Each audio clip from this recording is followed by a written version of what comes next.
All right, folks. So what I got here is I got a 2014 Jayco Whitehawk, and this toilet is a Thetford, and I'm going to go ahead and replace the valve, which is this part right here. And so far, what I've done is I've taken off the screws, right?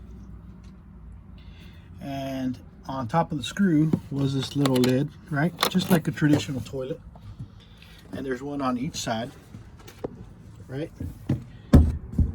So I've taken those two off and I've unscrewed. See how that you got that little pipe going in here, and then you got to the bottom. So I've unscrewed all this, right? So now I'm going to go ahead and lift the toilet off. So that toilet is going to be lifted up, which is going to be very light. And I'm going to go ahead and walk it out here, and this is where I'm going to go ahead and work and replace the valve. I'll try to record as much as I can, so follow along. Okay, so I went ahead and lifted the toilet off. It's extremely light. So now this is what you got. It doesn't really smell much, but I did just empty it. But if you want, you could always put a towel here just to kind of prevent any of the stink from coming back up, okay? All right, so I'm gonna go ahead and walk this toilet out. All right, so the actual valve is the water module replacement package, part number 31705. And it's a little kit that comes like that.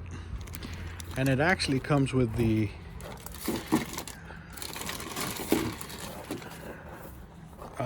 looks like a gasket.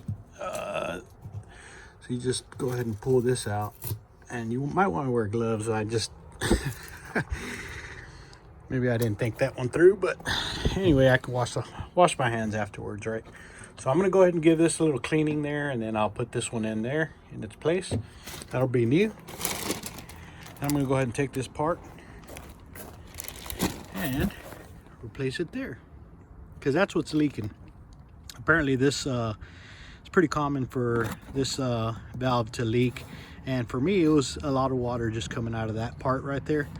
But we're going to go ahead and replace it and make sure it's brand new, and that way we can rest it easy that water is not leaking. Now I figured while I'm doing this, I'm going to go ahead and clean it. Give it a good little Lysol cleaning all around there. And then down here, might as well while I'm at it. All right, guys, this is the valve, the view from behind the toilet. Here's the new valve. And it's pretty self-explanatory, guys. I mean, if you look at it here, you got that little piece right there, which is right here. And it actually swivels back and forth. You see that right there? Just kind of follow where it's at now, and you see that little pin, you're going to take that out. See where the this little piece right here, and forgive me, I don't know the terminology, guys. I'm not a plumber, but I'm just trying to show y'all that an amateur can do this. I was going to pay a lot of money. It was $87 for the part, $125 for the service call, and he was trying to charge me $100 for the labor. And this part right here was like $41, and that was at an RV store, and I'm sure you could find it cheaper online. And so that's all it cost me, literally. So this part here is gonna go in there, and then put the pin there, screw it there, and then when I put the toilet back in, I'm just going to hook up the PVC pipe there, and then the two screws on the base of the toilet, and I'm done. So definitely do this yourselves, guys. Another thing I wanted to point out, guys, on the back of your toilet, mine is the Thetford model 31688 toilet.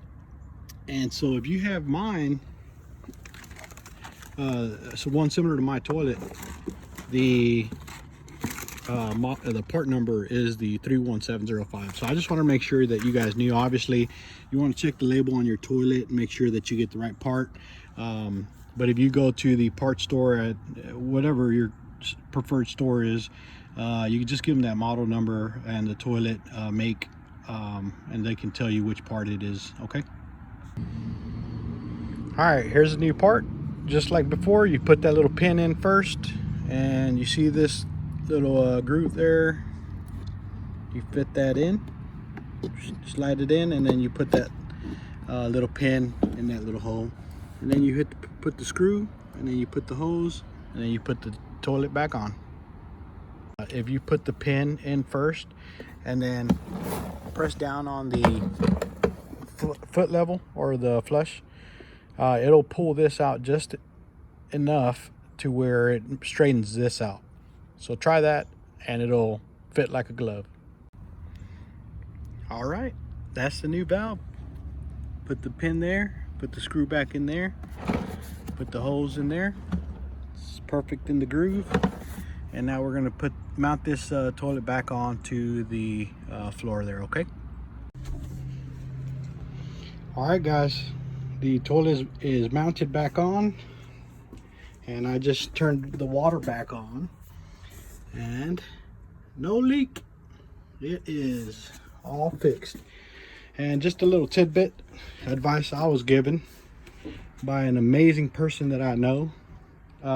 When you mount the toilet back on, don't put the screws on too tight, because remember, it's plastic, and when you actually remove the toilet, you'll see how light it is. So it's fragile. Don't put all your force onto it, otherwise you'll break your toilet. Hope this video has helped a few, and I'll be making them as I keep learning. Take care.